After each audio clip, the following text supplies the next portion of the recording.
Hi, I'm Nicole Goodman, co-host of Podcasting Essentials, and you're listening to the Summer Series, the best episodes of 2020.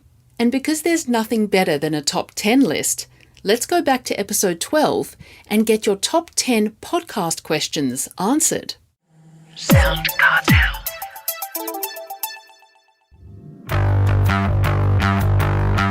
In this episode, we're going to answer your questions. The top 10 questions we get asked about the podcast production process. Okay, Nick, we're getting close to the end. Question 9. What ROI can a brand expect from their podcast? Well, I like to flip that question back a different way. What's the opportunity cost of not having an audio strategy or a podcast? Ooh. From SoundCartel, I'm Nick Schildberger, and this is Podcasting Essentials.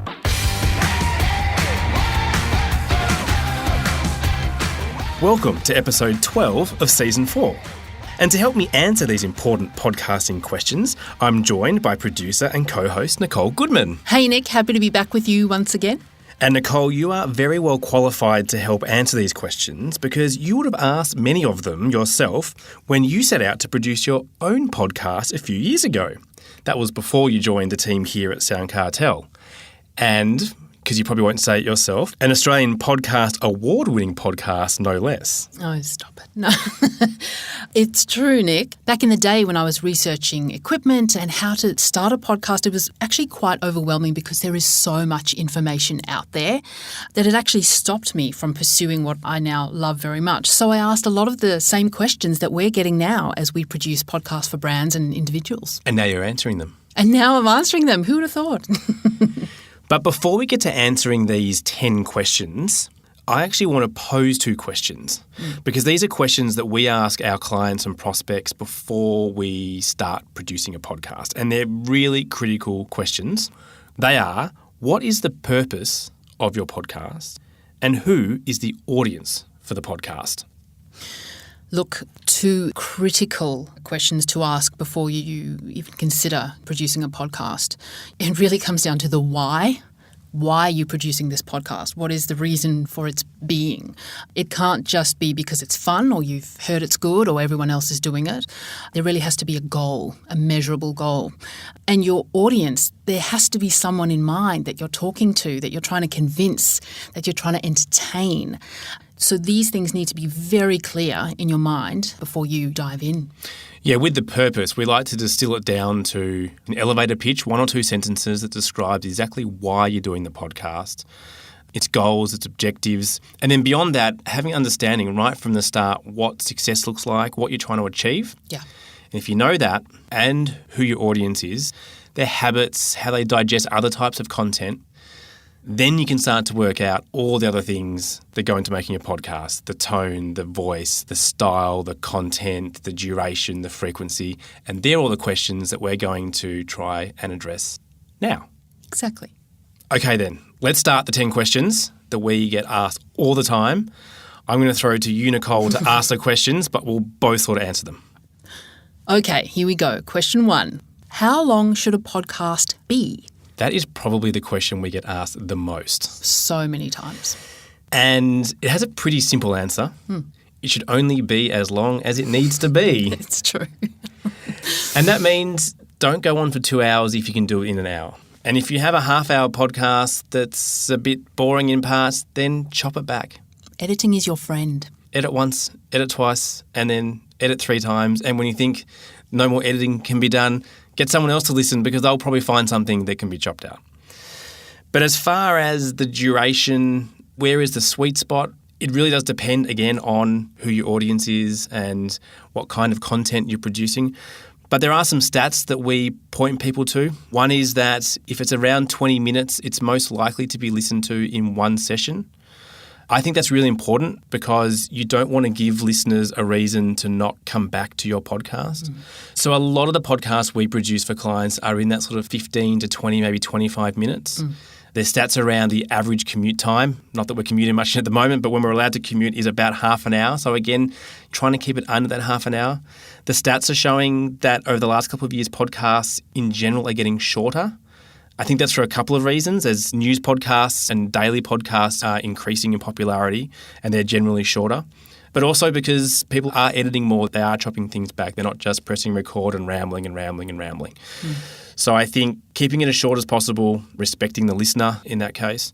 But there are opportunities to produce longer content where it's appropriate. Yeah, I mean, look at someone like Joe Rogan, #1 podcast in the world. I mean, his episodes are around 2-3 hours each. So there is a space for longer form podcasting, absolutely. But again, it comes down to knowing who your audience is and what they're going to be attracted to. If you know your audience wants short, sharp content, don't give them 2 hours worth of content. Give them what they're looking for. At the same time, if you're very niche and you know that only a small proportion of people are going to find what you're doing interesting, but they're all going to listen, make it 2 hours, however long it's going to take to do it. Again, comes back to understanding your audience. Now, question 2. How often should podcast episodes be released? There's a few things around releasing podcasts. Before I get to how often, something that's really important is consistency. So if you choose weekly, then you must try and do it every week. Don't do it for 3 weeks and then go, oh, we haven't got time this week and we'll skip a week. And then because listeners become used to that regularity. So if it's going to be there every Wednesday at 7 o'clock in the morning, then release it every Wednesday at 7 o'clock. As far as how often, I think the more often you do it, the better chance you are of building an audience faster. So if you can do it weekly, you're probably going to build an audience faster than doing it fortnightly.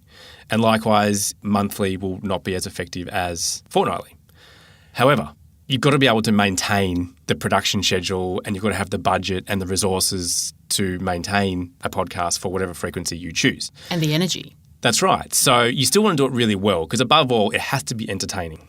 And if you can't do an entertaining podcast every week, then do it fortnightly. And if you can't do it fortnightly, then do it monthly. The only issue I have with monthly, and we saw it ourselves with our own podcast, this podcast in fact, we did our first season fortnightly and we grew an audience.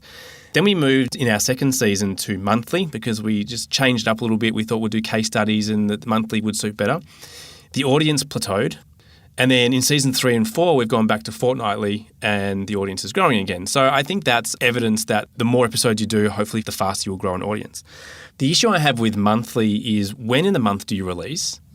If you're trying to have that regularity for listeners, weekly makes sense. Every Tuesday, every Thursday, whatever it is, it's simple. Fortnightly the same, every second Tuesday or every second Friday. But once you go to monthly, is it the day of the month? But if you choose the 15th, that might be a Sunday. So then you might say, okay, the last Tuesday of the month. When people get a podcast weekly, they know it's every week. If it's fortnightly, it almost feels like weekly because a fortnight goes so fast. So a fortnightly podcast is almost like the cheats version of a weekly, I find. It almost feels like it's a weekly even though it's fortnightly. Once you go to monthly, it almost feels random. Absolutely. And I think we have short memories. We're so busy. We're exposed to so much that we forget. So in order to be top of mind, that idea of being weekly or fortnightly is a much better opportunity to stick in your audience's mind as well. And if you can do daily, do daily. Go for it, do daily. Okay, question 3. In what style or format should a podcast be? There are so many different styles and formats. And I think this is where, big picture, don't just copy the podcast that you last heard or the podcast that's doing well in the charts. I do encourage people to think about different ways of providing entertainment via audio. Having said that, let's drill down to some of the more simple formats, like a simple interview format, very popular in podcasting. Conversation between two people, like we're having now, works really well in podcasting, quite simple to produce, just a straight interview. And then you have the narrative style of podcasting, Nick. Yeah, so by narrative, that's more of a documentary style where you have a scripted host and perhaps several voices. It could be 2, 3, 4, 5 voices mixed throughout the episode with the scripted host tying it all together. Obviously a higher level of complexity in the production process, but if done well, can be a really, really rich storytelling style.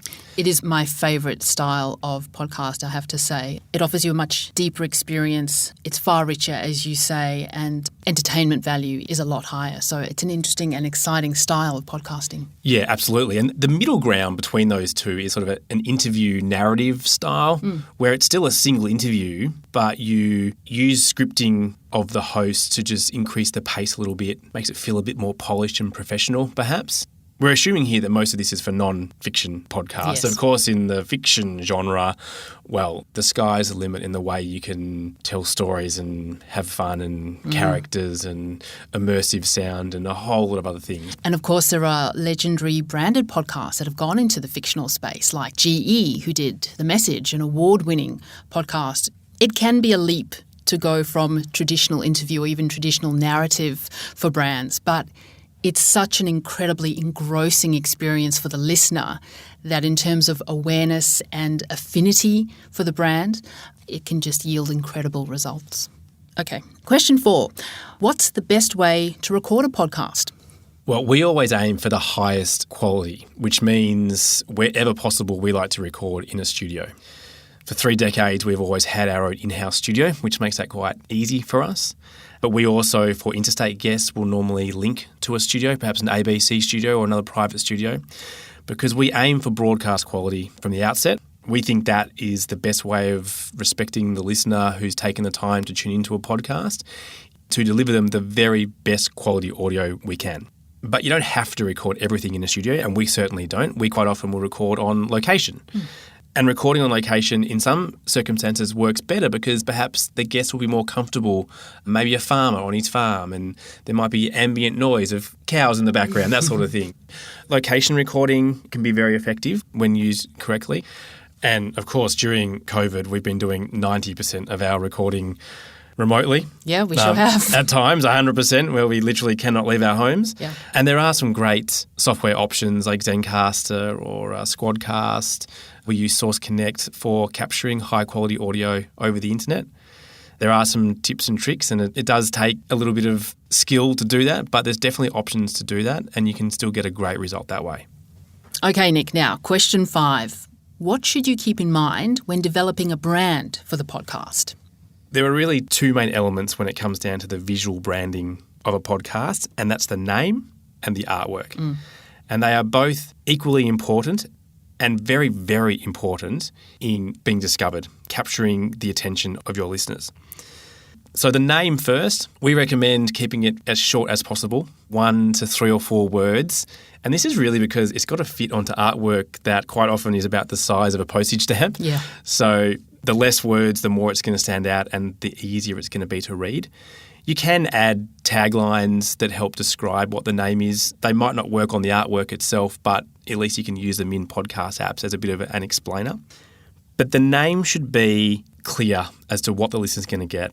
So don't try and be too clever by half. You see some names that are quite ambiguous. When you work out what the podcast is about, it might be quite clever, but you've lost an opportunity there of perhaps getting a potential listener to click on your podcast and tune in because they've missed the point, they've missed the joke, they haven't got it. So I think clear and concise, and try and be as creative as possible within those bounds. When it comes to the artwork, you're probably better to talk about artwork because you're the digital marketer. I think similar to what you were saying, try not to be too clever, but there is an opportunity to be creative. So Apple do recommend light and bright, especially if at night, if people are flicking through their podcast apps, you don't want to be too dark and be missed. You're in and amongst artwork from many, many other podcasts, so you need to try and find a way to stand out as best as you can. Yeah, I think high contrast colours, keeping in mind, again, it's going to be very small in some settings, so don't go for really detailed images that are going to get lost when it's shrunk down. Keep it simple, keep it bold. Another way to get ideas on what's good and maybe what's not so good is to look at the top 100 chart on whatever your favourite podcast app is and see the artwork that really pops off the screen at you. Now, question 6. How do you get a podcast into Apple and Spotify? We get this a lot as well. Yeah, so some people don't realise that Apple don't host any audio. Yeah. They're just a directory, as are Spotify, Google Podcasts, and all the other smaller apps out there, Pocket Casts, Overcast. So what you need to do is host the audio somewhere. Now, 15 years ago when we first started publishing podcasts, you needed to have an IT degree to work out how to host the podcast and create the metadata and all that, because podcasts are distributed by an RSS feed. Luckily today, there are many hosting platforms out there.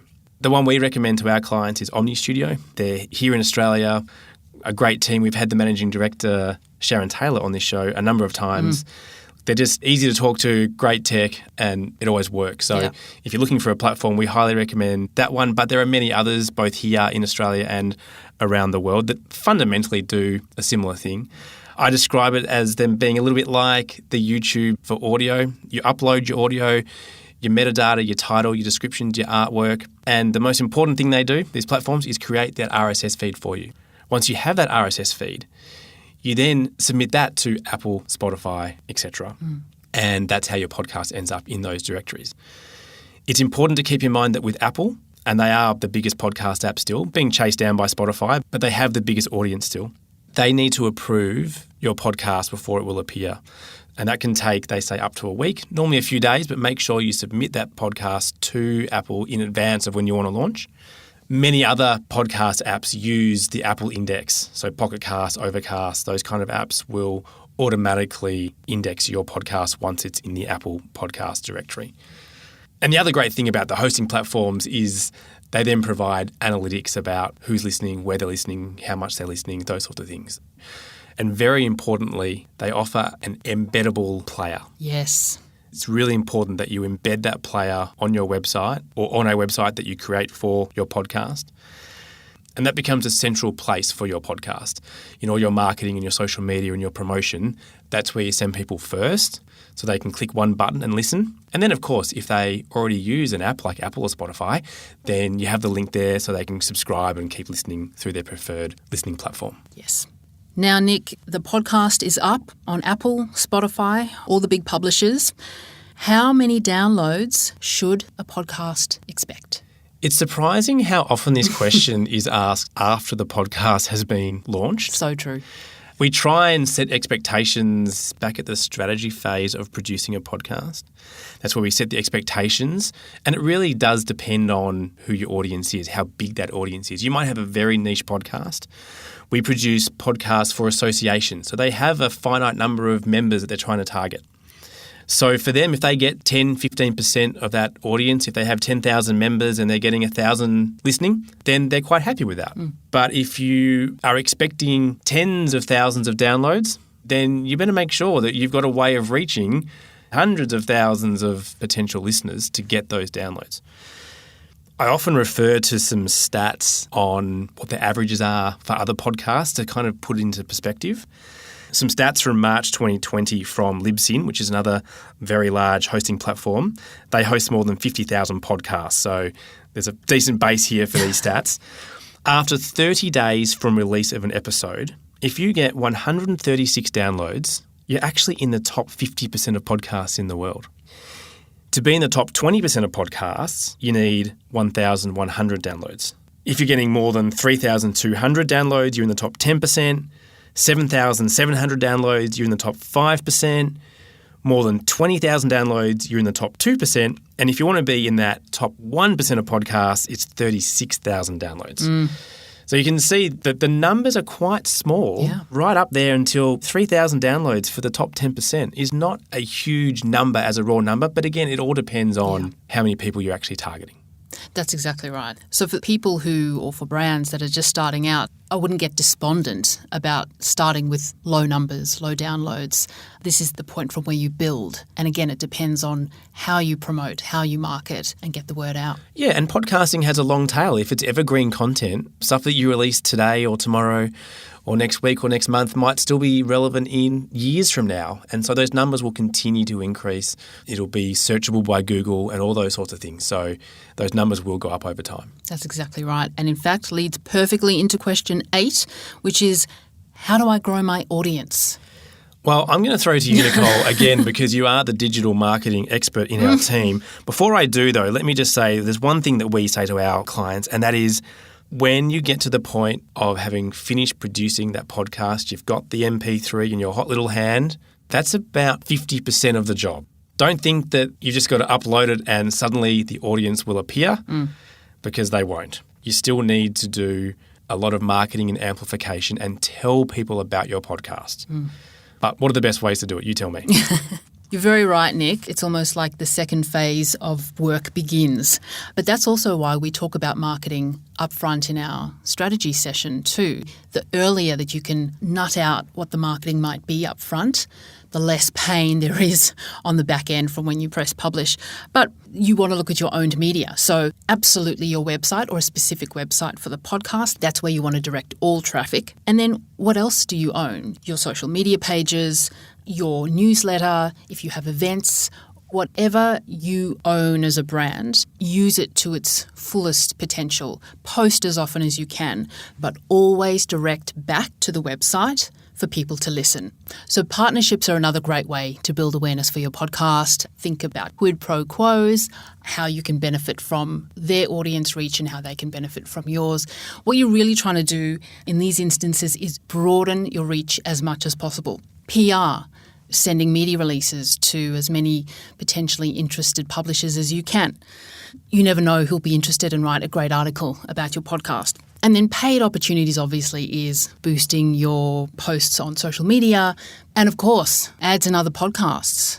You can also collaborate with different podcasts. This is probably one of the best ways to promote your own podcast. If you can go on to another podcast that is similar to yours, have that host promote and talk to you, perhaps on the podcast, and then you do the same with them. It's that collaborative piece. A brilliant, brilliant way to promote your podcast. So there are plenty of opportunities to promote. It's just about thinking outside the square a little bit and planning. Plan. I always like to think about the two distinct audiences for your podcast when it comes to amplification. Those who already listen to podcasts and those who don't necessarily already listen to podcasts. And like you were saying, ads in podcasts, it's easy to find people that already listen because we know where they are. So those ones are pretty straightforward. But for those who don't listen, that's where you've got to get a little bit more traditional with your marketing.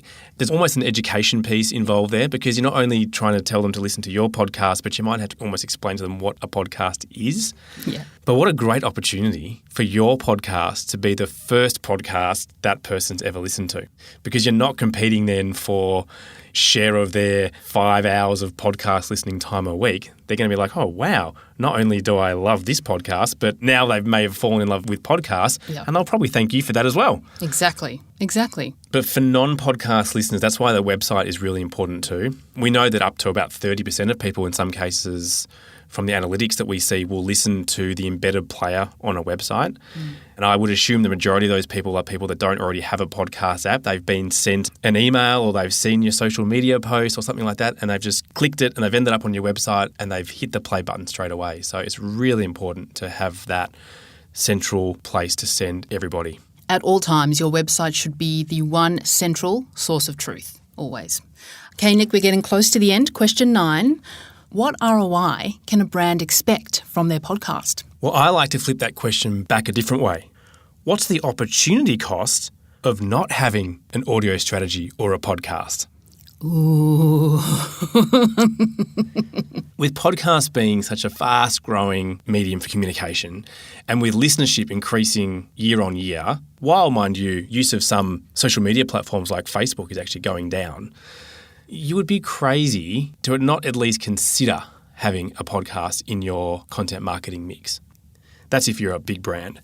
We talk about the benefits a lot on this podcast, so I'm not going to go through it in great detail, but the bigger picture is it's quite intangible in many ways. So if you are thinking of doing a podcast because you want to sell X more widgets, not the right way to be going about it. But what you will get with podcasts is greater awareness of your brand, the thought leadership potential, your ability to really own a space where you're an expert, a really rare opportunity to have long-form conversations with your customers and prospects, which you can't have on video or through blogs where you might only have minutes or seconds of people skimming through things. The opportunity to humanise a brand is really big. The value add that you offer by providing entertainment to your customers that you will then be thanked for, all the while you're building that trust and loyalty from the people listening, who will appreciate the fact that you've gone to the effort to produce this entertainment or this information for them. We know that unaided branded recall from podcasts is 75, 80%, which is huge. And that last count, at least 7.5 million Australians who have listened to a podcast. That is a huge and growing audience who are seeing the benefits in listening. Those benefits we've talked about before. You can multitask, you can listen to audio in time that's otherwise wasted, like in the car or going for a run or a walk. But I guess you've got to remember that all these things, like I said, are somewhat intangible. And podcasting, like any new technology, is something that people are latching onto and in particular are loving. They're being entertained and it's where people are in growing numbers. So ad agencies, communications agencies, they are trying to fulfill 360-degree communication strategies to their clients by including podcasting like they did back in the day with online ads, digital ads, websites, blogs. Now it's podcasting. It's the new shiny thing, but it's more than that though, isn't it? 100%. I think there's longevity in podcasting. There's opportunities to grow affinity, awareness, loyalty. It's also an opportunity to surprise and delight for your audiences who might think you're a stuffy brand and stuck in TV land or radio, and all of a sudden you pop up with a podcast, a great entertaining podcast. Amazing. So the way that they look at you can change. The way that they interact with you will change. There's a lot to benefit from podcast ROI, and it should never be done in isolation. It should always be done with that 360-degree marketing communication strategy. Spoken like a true marketer. And on that note, let's finish off with question 10. We made it. We made it. But don't answer it, Nick, because this question is for you. Yes, you listening right now. There are so many questions that we could have answered, but we would love to hear from you. So if you have a question that you'd like to ask us, please, we'd be more than happy to talk to you and help wherever we can. Yes, Nicole, I'm sure we have missed some burning questions that our listeners have, so please do make contact and we can have a chat. But that is all we have time for on this episode of Podcasting Essentials. Thanks, Nicole, for joining me as always. No problem, Nick. That was fun. That was great. To find out more about how we can help you create a podcast, check out our website at soundcartel.com.au or on the socials at SoundCartelAU. We'd love to hear from you. And if you're after business insights and inspiration each morning, check out our daily podcast, Business Essentials Daily, wherever you're listening now. From all of us at SoundCartel, thanks so much for listening.